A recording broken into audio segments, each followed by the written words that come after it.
Given that I was born in the year 2000, I recognize this might sound a little strange, but I've always considered myself to be just a little bit of an old head. My football childhood consisted of watching NFL films, reading Sports Illustrated's The Football Book cover to cover at least 50 times, and talking ball with middle-aged men on NFL.com's now-defunct online forum. I grew up with tales of Johnny Unitas, Ray Nitschke, and John Hanna. And look, hey, I loved it, right? I won't change a single thing about the way that I fell in love with football. I'm just a nostalgic person. I'll romanticize the past even if I wasn't alive for it. But I also think it's fair to say that because of that, I've been a little hesitant to embrace change or new ideas in this sport. That is, until I experienced the 2022 Vikings season. As a die-hard Vikings fan, this year drove me crazy. But it wasn't necessarily the Vikings, it was the way the Vikings were being talked about. This was a team with a 13-4 record, only 2 teams won more games than them that season. The offense was top 10 in both points per game and yards per game. Kirk Cousins was top 5 in both passing yards and passing touchdowns, and they just kept finding ways to win. But the advanced stats nerds were not moved. All season, this team was labeled as a fraud, and as a bit of an old head, I could not stand this. I didn't know what EPA per play was, and I didn't care. To me, it was all just some scientific mumbo-jumbo that had no place in football, and it was being used to tear down my favorite team. I wanted nothing more than this Viking squad to go on a deep playoff run and shut everyone up. And on January 15th, 2023, they got their chance, taking on the 9-win New York Giants at home in the wildcard round. Finally, a chance for the Vikings to flex their muscles, to show they were truly their record, and to throw a wrench in football's advanced stats revolution. Well, I guess I can't say I wasn't warned.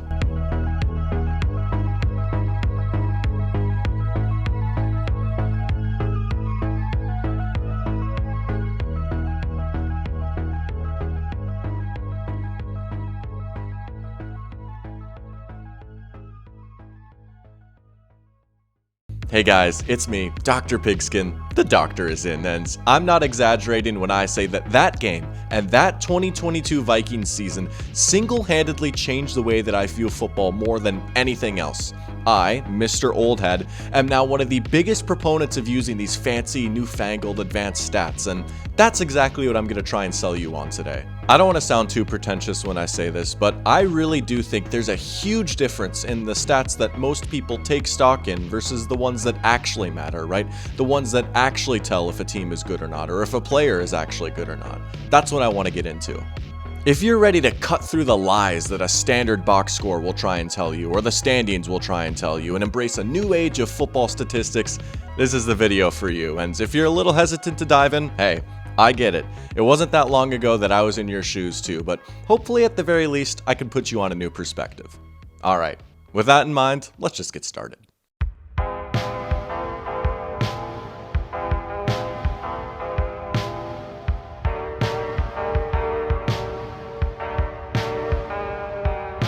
Alright, I gotta admit, I have a bit of a problem. It's a sickness. I call it football hipsteritis. You know, every offseason I'll take a look at some mid-team, squint real hard and say, oh, you know, this could be a real sneaky playoff team. This season, it was the New York Giants, which, good lord, what was I thinking? Last season was the Indianapolis Colts, which, hey, to be fair, I might have just been a year early on that. And the year before that was the good old Carolina Panthers. That's right. I picked the 2023 Carolina Panthers to make the playoffs and win their division. And, forget winning the division or even making the playoffs. The 2023 Carolina Panthers were the worst team in the NFL and, quite frankly, one of the worst teams I've ever seen in my football watching life. That season, they went 2-15, the worst record in the league. And, of course, they didn't even have their own first-round pick for the following season. They were terrible, right? Well, what if I told you that those same Carolina Panthers had a defense that ranked 4th in the NFL in yards allowed? That's right, this Panthers team allowed fewer yards than the Mike McDonald Ravens, the Micah Parsons-led Cowboys, and the Super Bowl-bound 49ers. So hey, take that, huh? Maybe not such a bad take after all, right? Only 3 teams allowed fewer yards than the Panthers that season. Their defense was secretly good. I was secretly cooking. Unfortunately, That's wrong. The Panthers' defense, in fact, was not good, despite what the most basic stat in football, yards, will try and tell you. And that's because we're operating under the assumption that all yards are created equal. But they're not. Sure, the Panthers didn't allow a lot of yards that season, and on the surface, you would think that means the defense was good, but just looking at the raw yardage total does not tell the full story. Consider this. In 2023, the average drive for Carolina's opponents started at around the 32-yard line, and that was second to only the Patriots by 1/10 of a yard. The Panthers' offense constantly going 3 and out meant that their opponents had some of the best field position in the NFL and, in turn, literally had a fewer amount of yards they could possibly gain in a given drive. But the yards that they could gain, oh, they gained them all right. Let's dive a little deeper and consult some other stats. How about EPA per play and success rate? Anyone that's followed this channel for a while knows that I love citing these stats, and I'm about to show you why. For those that aren't familiar, I'll give a brief explanation in a second, but first, let's take a look at this. While the Panthers ranked 4th in total yards allowed in 2023, they ranked all the way down at 26th in EPA per play allowed and 20th in defensive success rate, which makes much more sense for a team that only won 2 games. On the other hand, the Ravens, Cowboys, and 49ers, 3 really good teams, ranked significantly higher than the Panthers in these stats, which, again, makes a lot of sense. Now, if you really want to know what got me on board, it's stuff like this. Time and time again, these stats pass the sniff test. There's a lot of other examples of that, and we'll get into that in a second, but first, I want to briefly go over what exactly EPA and success rate are. I want to give a big shout out to whoever wrote this article on NFLelo.com. I wasn't able to find the name of the actual author, but I adore this site, and this piece does a great job of explaining EPA. I've got it linked down in the description below if you want to check it out for yourself. Anyways, EPA stands for expected points added, and the whole concept of, quote, expected points was actually created all the way back in 1970 by Northwestern University professor Robert Mackel and Cincinnati Bengals quarterback Virgil Carter. Now, how about that, right? This isn't just the work of some scientists and number crunchers, an actual NFL player helped create this. In their paper, Mackel and Green set out to put actual quantifiable numbers behind the idea that having the ball closer to your opponent's end zone is better than having it further away. This chart right here shows their findings. How likely are you to score based off where you are on the field? Makes sense, right? The closer you are to the end zone, the more likely you are to score. Now, in recent years, we've seen more sophisticated models like this one, which factors in down and distance, time remaining in a half, how many expected points your opponent would gain if you punted or turned the ball over, as well as field position. A lot of people like to describe it as yards with context. So let's put this chart to use and show EPA in action. Let's say an offense, I don't know, how about the Panthers, starts off a possession 1st and 10 at their own 25-yard line. At this very spot, the Panthers have an expected points total of 1.06. And on their first down play, Bryce Young completes a 15-yard pass, giving the Panthers a first down at their own 40-yard line, giving them an expected points total of 1.88. So, on this play, the Panthers' EPA, expected points added, was 0.82 points. That's a pretty good play. But let's say that 15-yard pass came on 3rd and 20 instead, bringing up 4th down. Even though both of these plays would simply go down as 15-yard passes in the box score, the one that gained the first down resulted in a positive EPA, while the one that didn't convert on 3rd down would result in a negative EPA. That's the beauty of it right here. Not all yards are created equal, and this stat actually accounts for that. Success rate, meanwhile, is a little bit more straightforward. It's just how often an offense has a successful play or how often the defense prevents a successful play.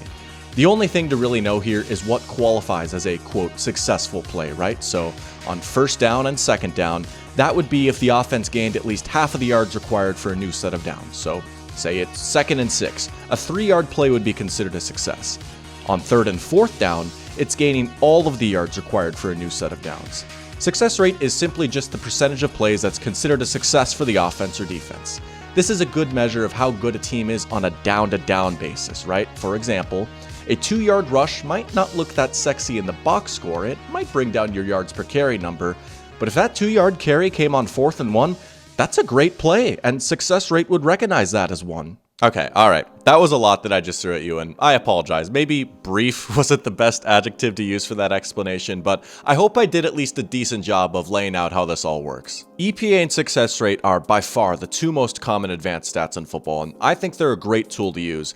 But I also think that there's a lot of unfamiliarity with how exactly they work, right? It's not like, I don't know, Al Michaels is talking about this stuff during a broadcast. ESPN sometimes cites it, but they don't usually give a definition. It's just numbers on a screen with no context. That's what I'm hoping to give right here, context. If you've spent enough time online, you've probably seen quite a few screenshots of graphs and charts like these, and if you're unfamiliar with this stuff, hey, I get it. It can be a little intimidating.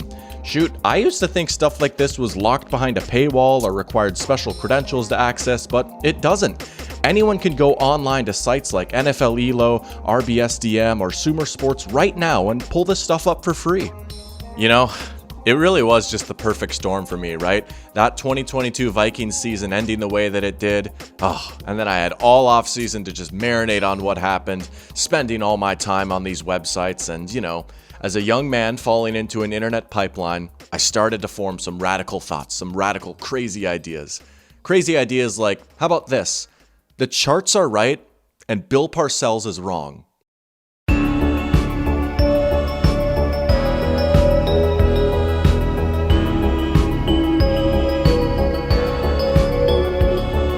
All right, you got me. I'm not afraid to admit I'm a bit of a degenerate, okay? I've been to the casino my fair share of times, and I've had some good days at good old Harrah's at Cherokee, North Carolina, right?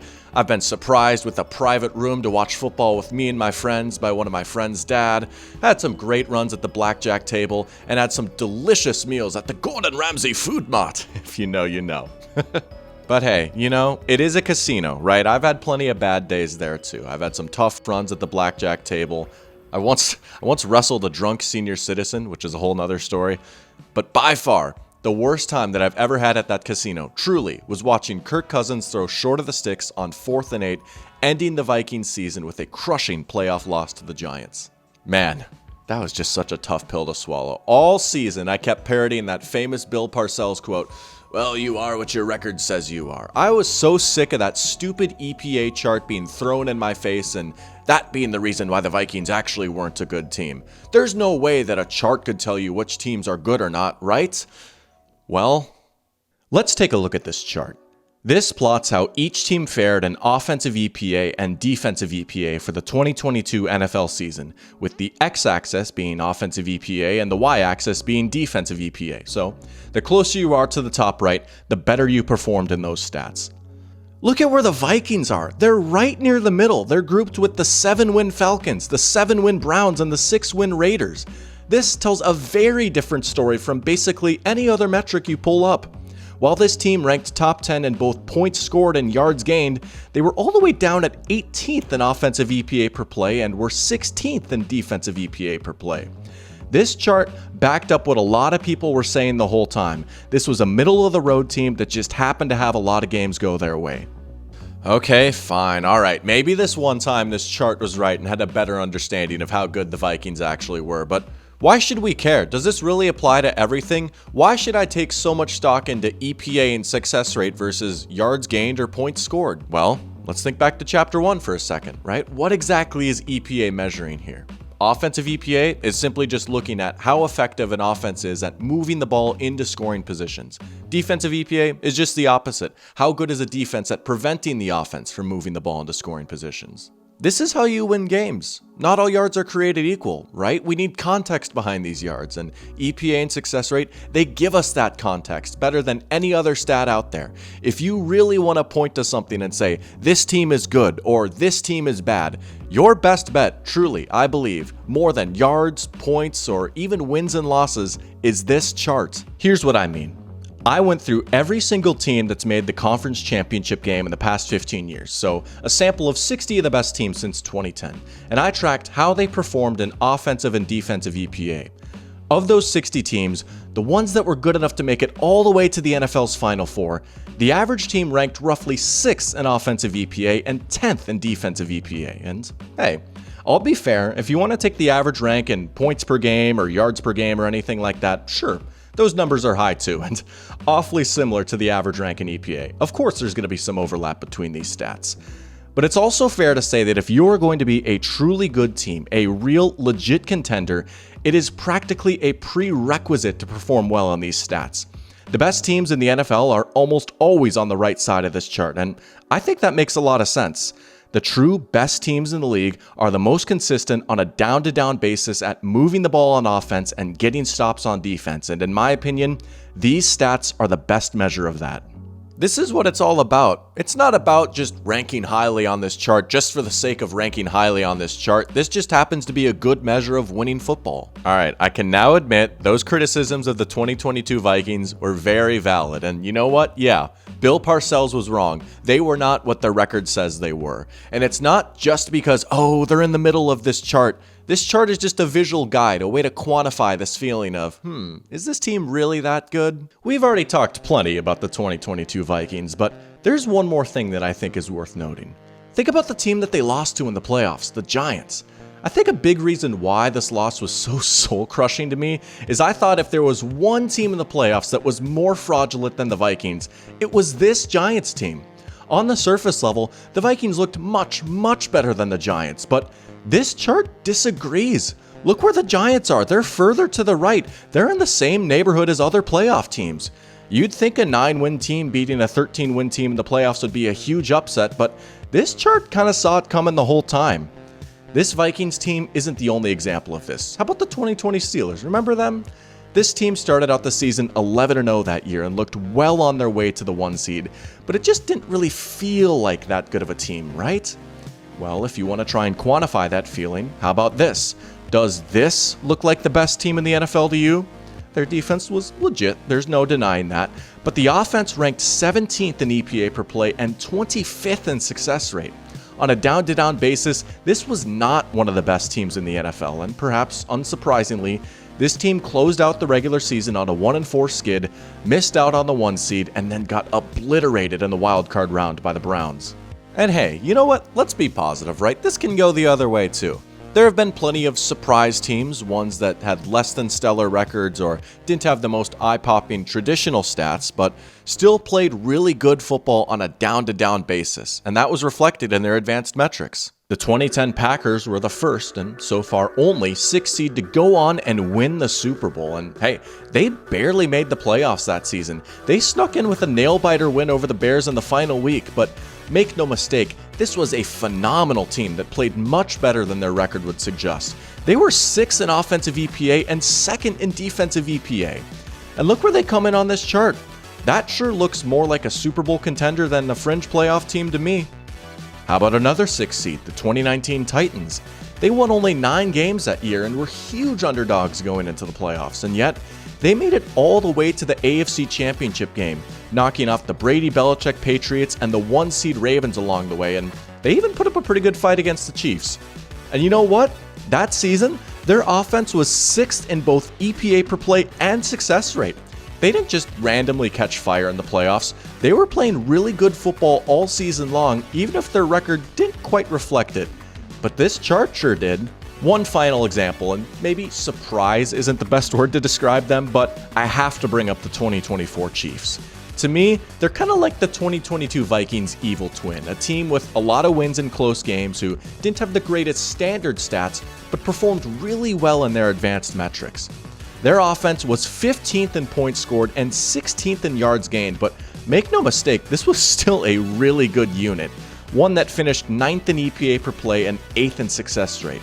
This was a team with a lot of long, slow, methodical drives. Only one team had fewer offensive possessions than the Chiefs that season, so yeah, the total points they scored and the total yards they gained weren't that high. But on a down-to-down basis, they were really good at moving the ball, even if it hurt their box score totals. And I want to be clear, this is not to say, these stats are the only things that matter. Of course not, right? There have been some outliers. The 2012 Ravens won the Super Bowl despite ranking outside the top 10 in both offensive and defensive EPA, and it was awesome. I'm not going to turn my nose up at them and say, they didn't deserve to win or anything like that. Of course they did. But the truth is, instances like this are incredibly rare. You know, we've seen all sorts of different types of teams go on deep playoff runs. Some had the best record in the NFL, some just barely squeezed into the playoffs. But the common denominator between almost all of them is that they performed well on a down-to-down basis at getting stops on defense and moving the ball on offense. And EPA and success rate just happen to be a really good measure of that. If you're good at those things, you're going to have good placement on this chart. EPA and success rate are not perfect stats by any means, right? You know, there's no such thing as a perfect stat. You have to have context with everything, and of course, you have to watch the games too. You can't just stare at a spreadsheet and that's it, I know everything, right? That's not quite how that works. But I'll be honest, these are my favorite stats to look at when looking at how effective a unit of a team is or an overall team's strength. But get ready, because it goes even deeper than that, right? So far, we've only used this to apply to teams and units of teams, and I think that's the best application for it. But you can use it to look at players too. As a matter of fact, the most interesting thing that I think I've learned in this whole journey into advanced stats has nothing to do with team stats or unit stats at all. It has to do with the quarterback position, and it's completely changed the way that I view any quarterback stat lines. And that's because the two gold standard stats of QB play are a complete lie.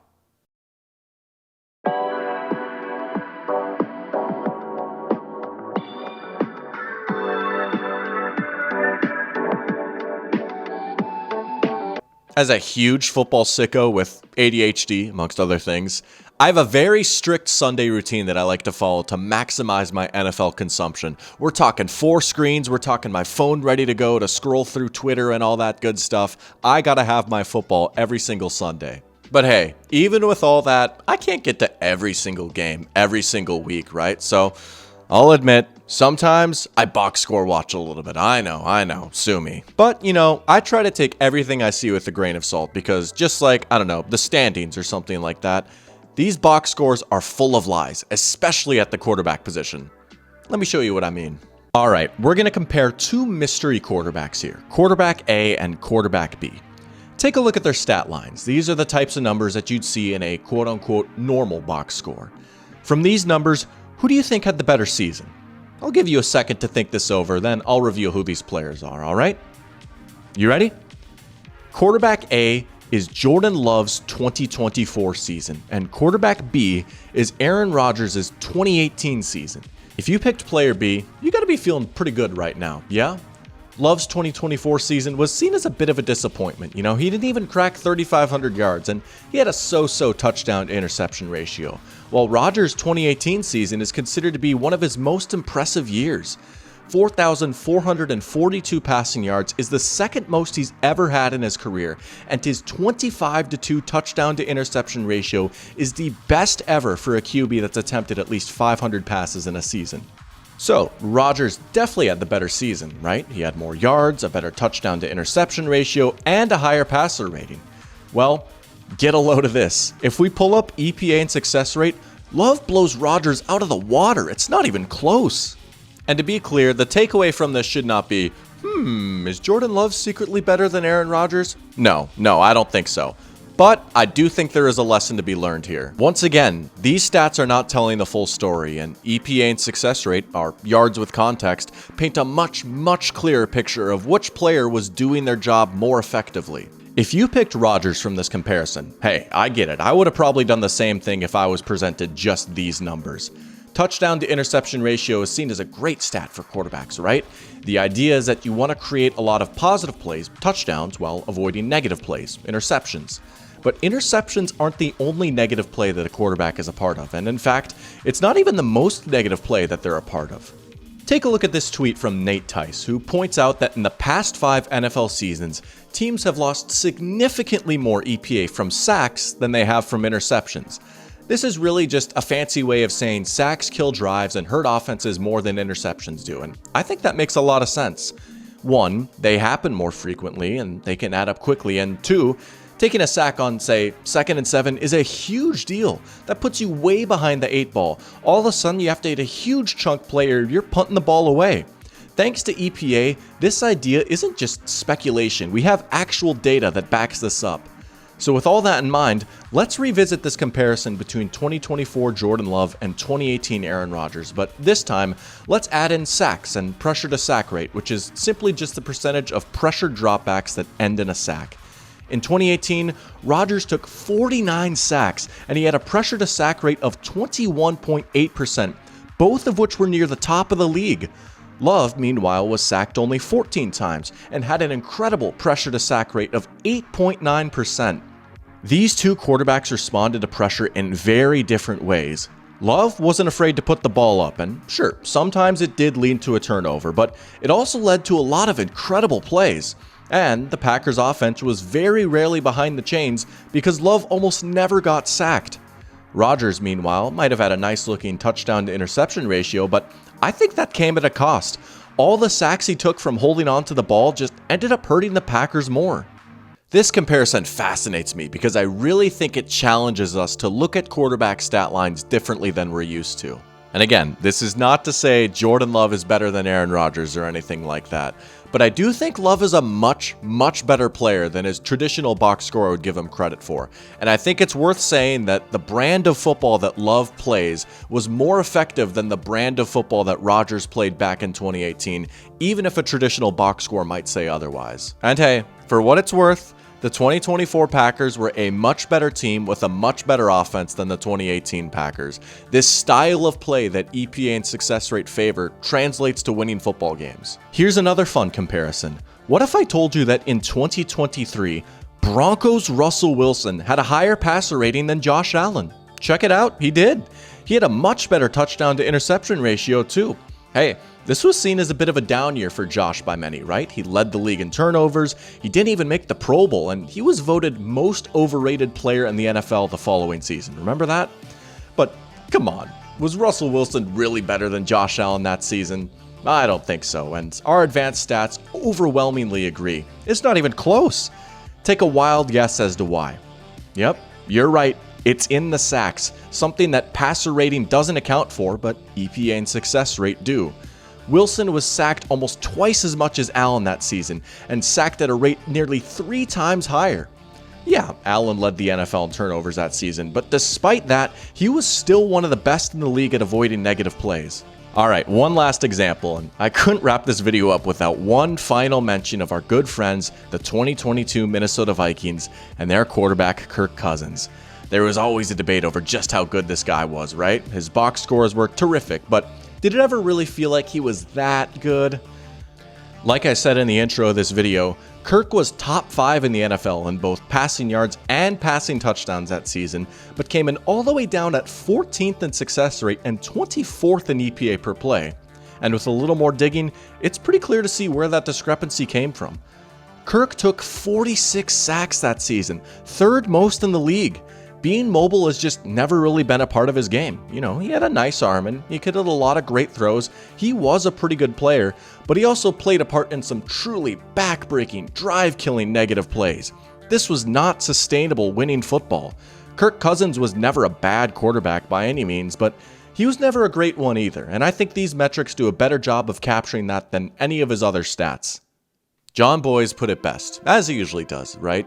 These Vikings were a team who weren't quite as good as their numbers would indicate, led by Kirk Cousins, a quarterback who wasn't quite as good as his numbers would indicate.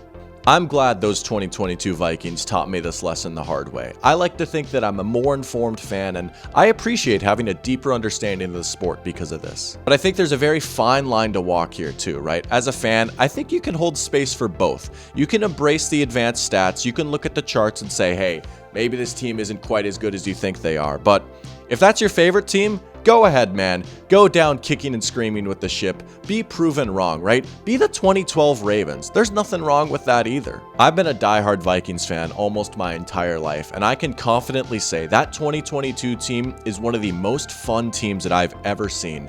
If I had to do it all over again, I wouldn't have changed a single thing, even with the knowledge I have now. I still would have gone down kicking and screaming with the ship. I will always look back fondly at that 2022 team, no matter how for real they were.